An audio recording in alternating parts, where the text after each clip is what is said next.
session will be moderated by Anne-Marie Callender, who's the Executive Officer of the Community Housing Industry Association.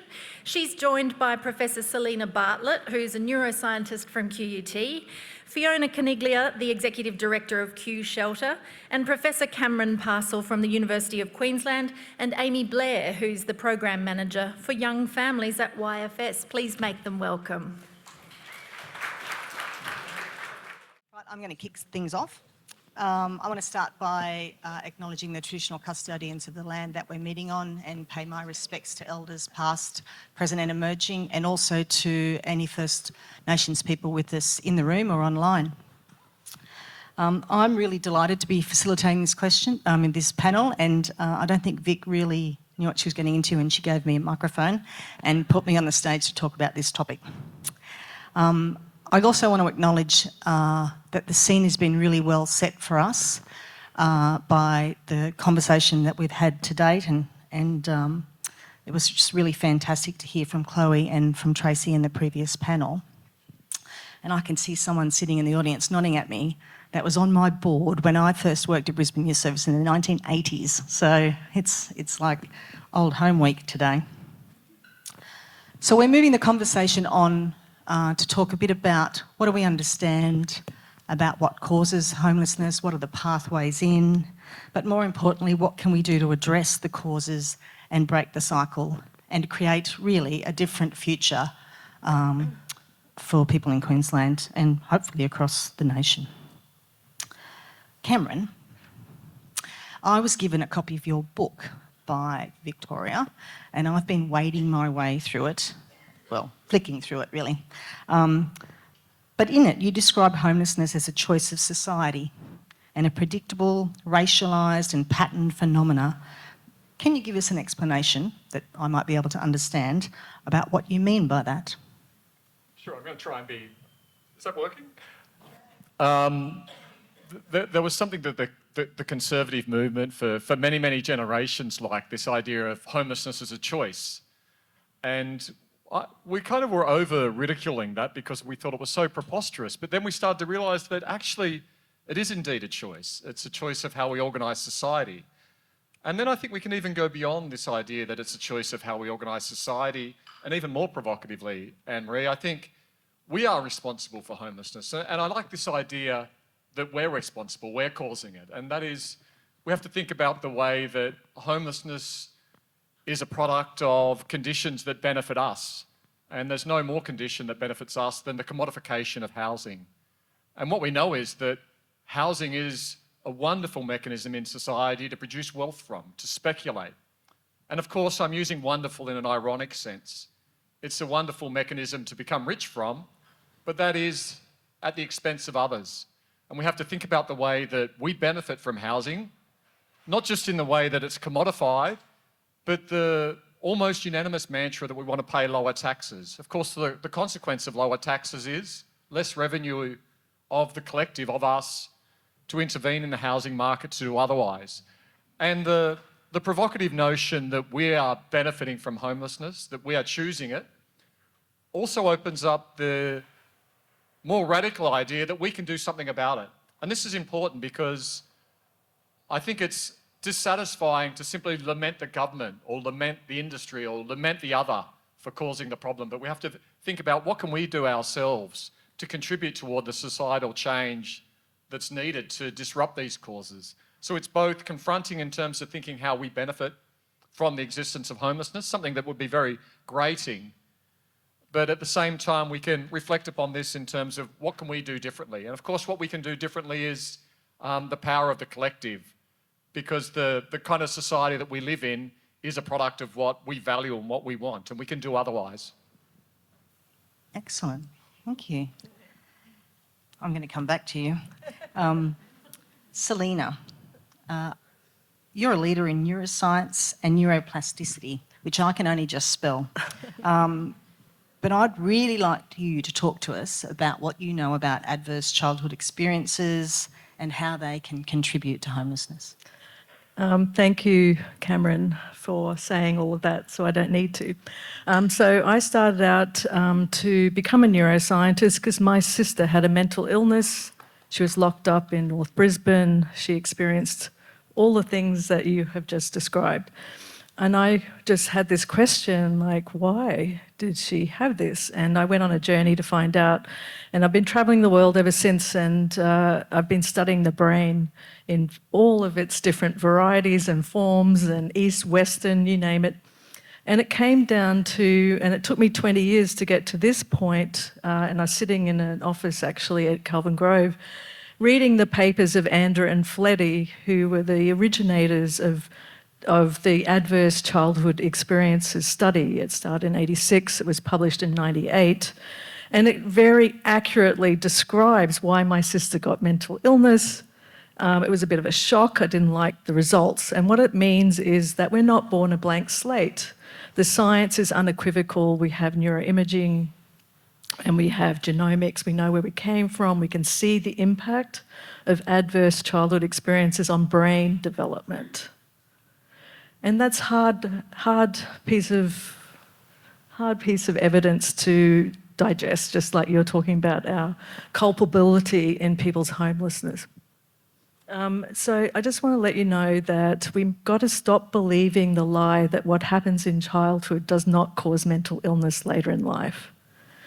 I'm here to tell you, after 30 years of working in many labs and all sorts of spaces, it is the reason for depression, anxiety, obesity, addiction, bipolar, schizophrenia, DSM-5. I think there's 350 categories now.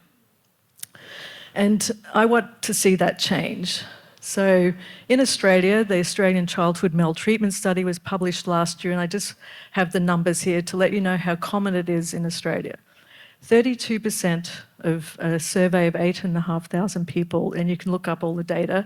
I'm just going to briefly say 32% of Australians have experienced physical abuse. 28.5% have experienced sexual abuse before the age of 18. 30.9% of Australians have experienced emotional abuse, and 39.6% have experienced domestic violence. Adverse childhood experiences are common. They're not someone else, and they don't happen outside Australia. So if we really want to address mental illness, homelessness, and make a better society and community, we have to address the root causes. So I'm here to let you become aware of this information, but also the hope of neuroplasticity, resilience. So you hear these amazing people and how they get through trauma and adversity to become leading these beautiful organisations, and we'll talk to that, I guess, later. Definitely. I feel like I saw a lot of the impact of adverse childhood experiences in my time at Brisbane Youth Service, probably actually throughout most of my career. But I'm interested to know, Amy, thanks for joining us today. Does that resonate with the work that you do with young women? Can you talk a little bit about that and what you see in terms of adverse childhood experiences playing out in their lives? Yeah, it definitely does. And I guess a good comparison might be what it looked like 3-4 years ago. We were able to support young women to houses pretty quickly, within a week or so. And only, we've heard then that's when people can kind of shift out of survival mode and start planning for their futures and what that looks like. And I hear from young parents every day, they know they have trauma. They know the language. They want it to be really different for the kids. I don't think there's a family I haven't heard that from. And I guess now what we're seeing is a lot of those same parents are being priced out of the market, going back into homelessness. The move or progression they've made through their lives is stalling. We have families in hotels, pregnant women who are probably going to give birth and have to go back to hotels. So you think about the first 1,000 days and how we talk about how important that is for children and their brains and their development, but what that looks like when you're in a family of homelessness, and you're the call, like what's happening in utero for those children, and then coming back into a hotel, and that being potentially your first year of life, and parents who are trying really hard in that space, but I guess it is when you kick back into survival mode, it's difficult. So I think that's and we've got young mothers who are doing the full-time work and parenting solo by themselves, and there's still only 50% of their income, if not more, is still going to rent. And I guess the next crisis is that mental health crisis and the kind of fall down, and what does that look like? So it has that triple-on effect, and I guess we're kind of seeing that play out with the kids as well. Thanks. Fiona, did you want to make any comment about, what you see in your work and through the networks across Queensland around what's bringing people into homelessness? Do you think the pathways have changed? Have they altered at all? I do think that, over a 35-year career, things have changed, and I think that the intergenerational impacts of poverty are really very significant. And when I think about the complexity that services are dealing with and the complexity at the front door, and I don't, even in recent months, Q Shelter's had people camped on our veranda outside our office in a terrible state of distress. One young woman in a dental crisis with severe addictions. We sought help through the department and everybody rushed to our office to help. But as soon as she had pain relief, she left, she absconded. She desperately needed acute care and didn't get it that day. So when I think about the complexities around drug use, substance use and, just the level of intergenerational poverty and trauma, it is really, really hard to address. So when you think about people, so-called not engaging with services, I think there's a depth to the disadvantage that is probably worse, than it was a couple of generations ago. But I think it's really important, as Cameron set the scene, to understand the structural causes of poverty. I think there needs to be a national call for a poverty reduction strategy where the national government holds the state governments and every other facet of society to account, where we set targets to reduce poverty, where we intensively support families so that children aren't exposed to adverse childhood experiences, so that we carve our way in a 20-year period out of the kind of intergenerational poverty and trauma that is driving the need for such high subsidy solutions to these what appear to be enduring problems. The ACEs are real, and I look into the faces of people in complex homelessness, and I certainly have visited Cleveland Correctional Facility, looked into the faces of children whose eyes were dead, who couldn't answer even in one-syllable words any questions that were asked of them. There has to be a moment where we carve our way into an analysis that says this is structural, and we're all a part of that, as Cameron says, but that we set out a plan, we set targets, and we put all of the investment into prevention, and we drive the solutions to prevention in using place-based methodologies so that the things people need are in the places where they live. Yeah, I know, sorry. No, because I'm responsible for finishing on time, not because you're boring me. Karen made a comment in the earlier panel about a lot of the people that are coming into services are people that have been failed repeatedly by multiple systems. And I think you make a similar point in your book, Cameron. Do you want to make some observations about that? That's right. What we can see is that particularly people who are experiencing chronic homelessness or have endured homelessness for a long time, it's rather predictable. And it's predictable in a deeply sad sense in that they've been failed by multiple institutions throughout their lives.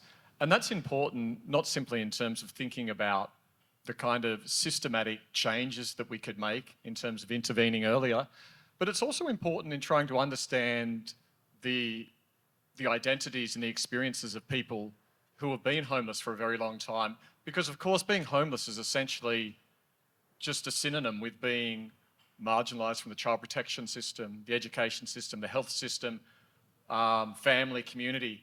And it really resonates when we do research with people who have been homeless for a long time, and they'll say, on the one hand, I absolutely appreciate the professional services here, without doubt, and they understand they benefit from them. Every time they'll say, I want someone in my life who's not paid to be there. And we can only think about that in terms of they've been through a system of professionals everywhere, but not professionals that have been able to disrupt their trajectory. And often that's underpinned by never a bad person, right? It's underpinned by our poverty of ambition in terms of this is just enough. And of course, in part, it's about the silos that Karen mentioned, but it's also about a vision for what we have for them and a vision characterised by what we refer to as low expectations. And I think we need to move beyond the idea that more facts are going to solve the problem. And I know that more facts are not going to solve the problem simply through my massive failings. I was naive enough to assume that when we produced the very robust evidence about the cost effectiveness for Brisbane Common Ground, that it would change policy, and of course it didn't. And we have students and they'll go to sue. If this Common Ground permanent supportive housing works and it has cost offsets, why don't we do it? Why don't we have it more? And there are lots of reasons why we don't, and one of them is more facts, more data is not going to change someone's mind in and of itself. We need facts framed within a moral vision of what society needs to look like. We need to think about the facts coupled with how we want to live well together. And that at least requires us to do two things. One is to think about who are the people we're talking about, and are they people or are they the homeless other or are they the client? And Karen kind of introduced this idea of universalism, that all people have a right to housing based on their humanity. Now, if we're enlightened secularists, we might draw on the Universal Declaration of Human Rights. Or if we're into Christianity, we might draw on Genesis and all people created in the image of God. But either way, these kind of provide the moral or the theological or the intellectual basis for people deserving housing. But also we have to think about what it is about living well together and what is the collective responsibility we have. And what we know is that the collective responsibility exists, whether that collective responsibility is in the family unit, the neighbourhood or the broader society. I just recently returned from Finland, and it's interesting because Finnish society very much centres on the priority of the family and the family responsibility of looking after each other. At the exact same time, it relies upon an interventionist state to provide sufficient resources to the family so they can do that. So it's neither the family nor the state, it's both. It is a recognition that the family can only look after each other and their community when the state intervenes to the extent where housing is affordable for all. Great. I think I need to go to Finland. So I'm going to turn the conversation to a bit about, well, knowing those things that we do, what should we be doing? And Selena, with all that knowledge that we have about ACEs and the impact, what does that mean about what changes we should have across our community, across our service systems, across our responses to people that are experiencing homelessness? So after 30 years, I was writing a book called Being Seen, and it's because it is the silver bullet you're looking for.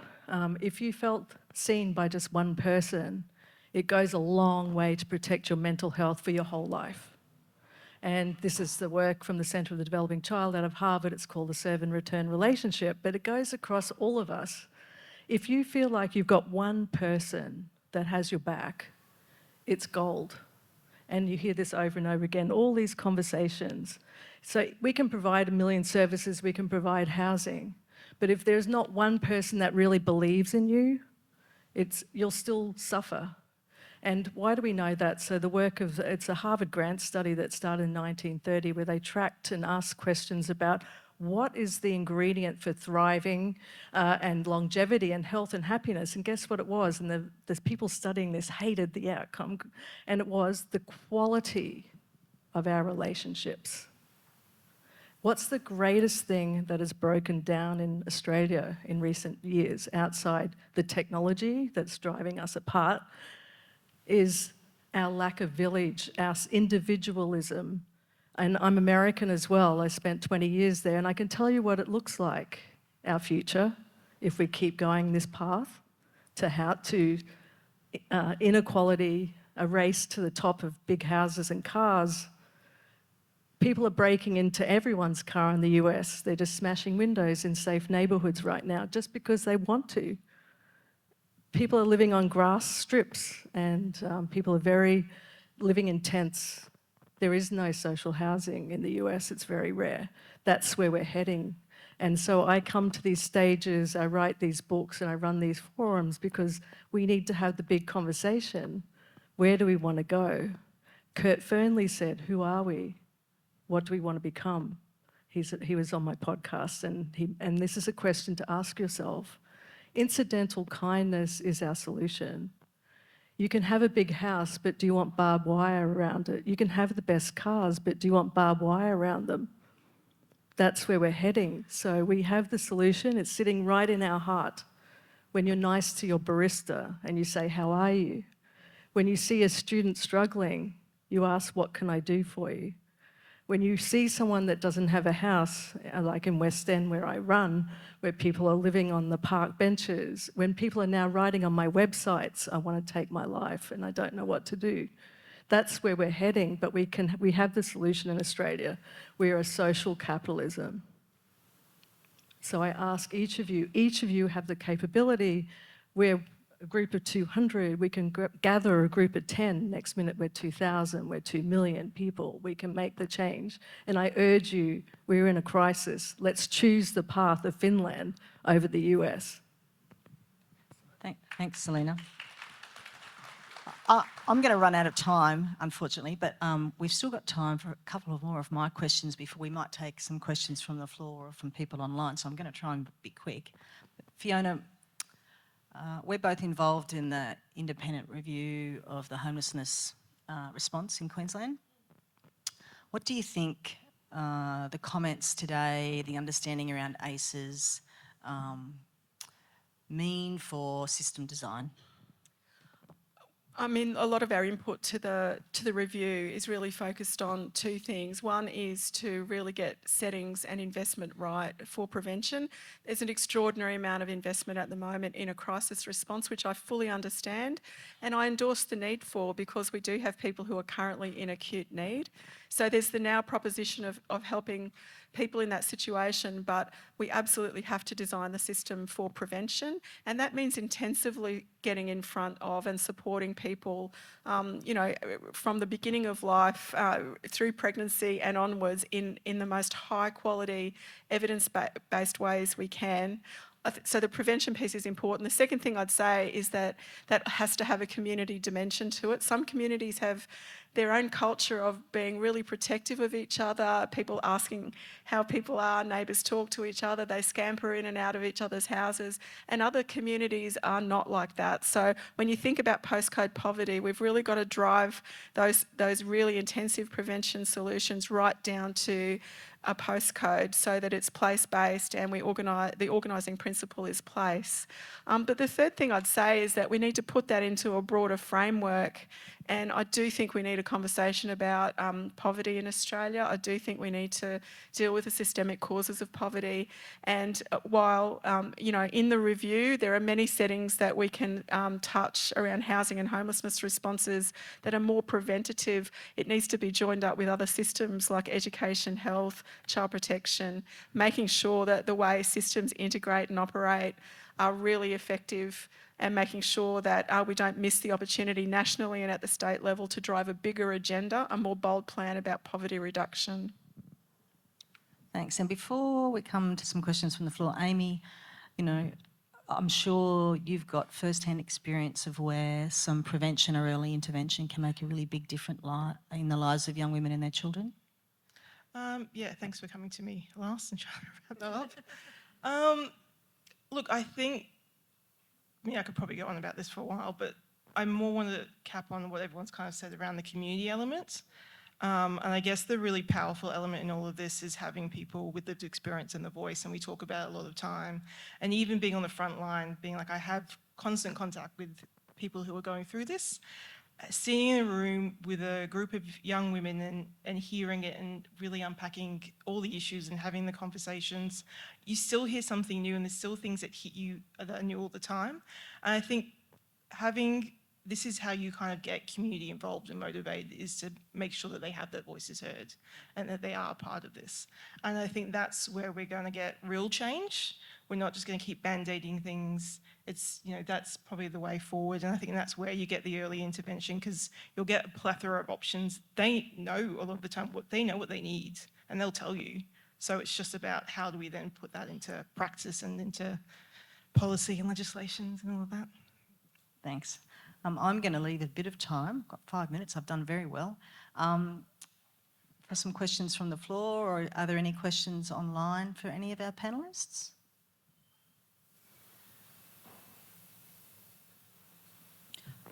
Excellent. Good. That means I get to ask another one then. Great.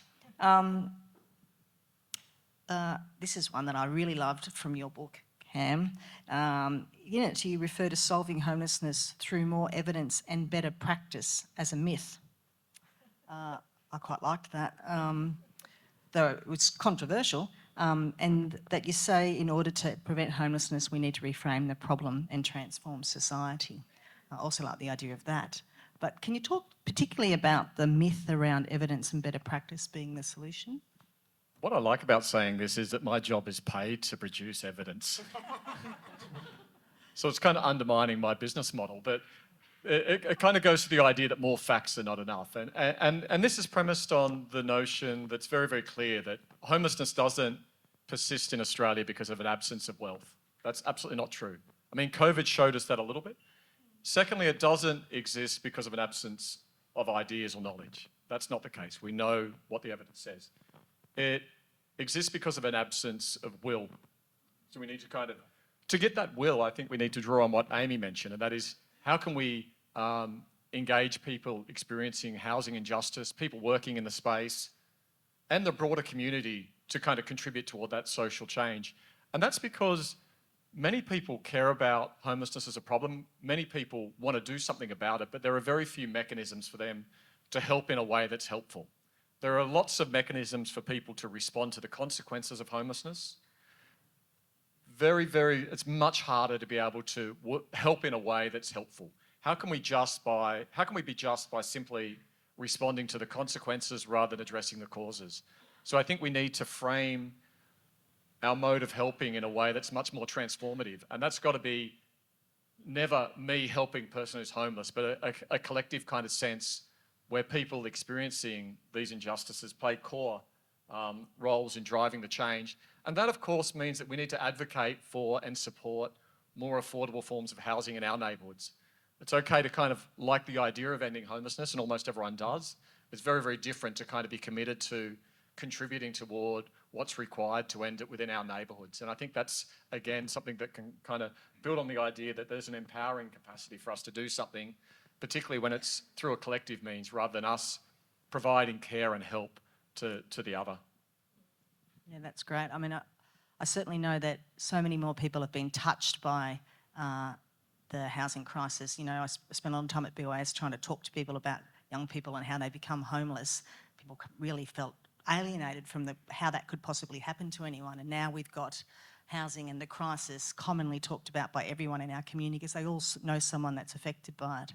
But we also know from some of the work that I'm involved with Fiona that communities are not particularly pleased when there's announcements about some new social housing potentially coming into their neighbourhood. So we have to have a lot of conversations, I think, with people about us all being part of that solution.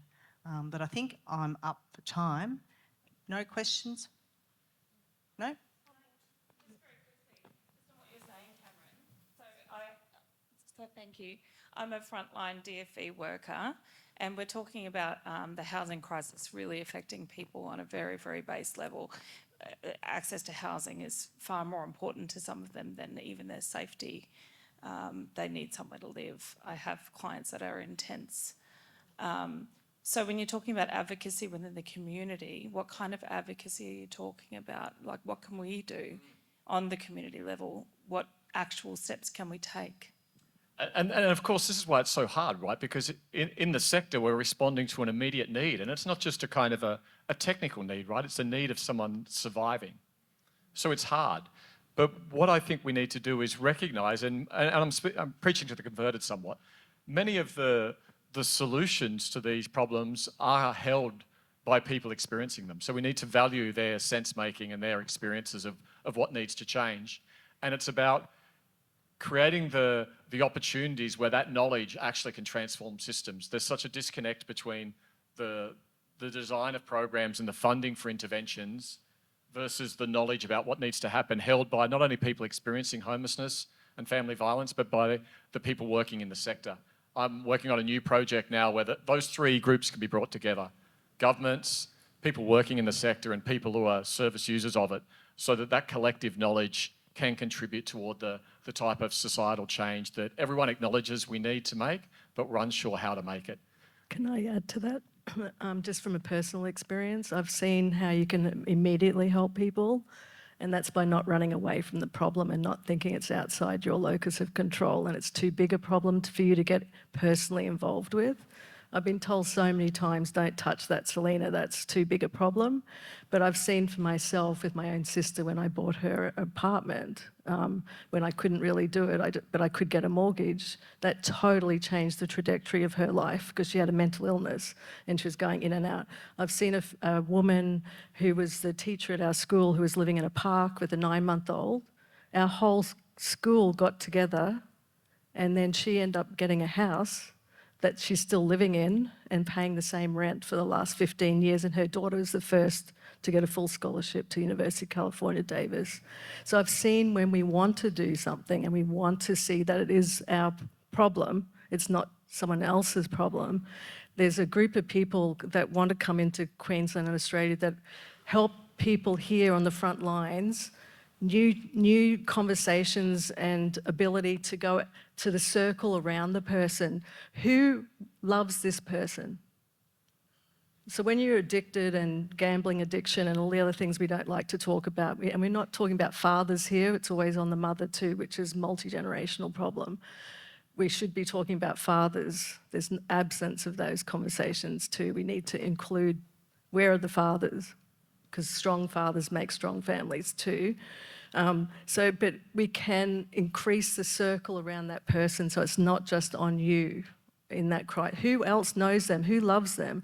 And they did this work and they found out these people they could have 90 other members of their family wanting to help them, but they didn't know about them. And so you can find out through phone calls who knows this person. But that requires a different level of, conversation. But that is another possibility that we could explore, for example, in this immediate crisis. Thanks, Selena. I want to thank all the panellists. I just want to finish off by saying I love the fact that you're bringing people with lived experience together with, people from the sector and policymakers. I think, having worked in the sector for a long time myself, we struggle to get together with policymakers when policy is being developed. It's often a bit after the fact.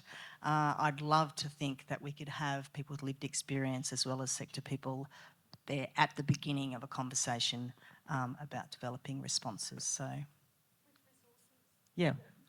Resource people. Yeah. Resourced.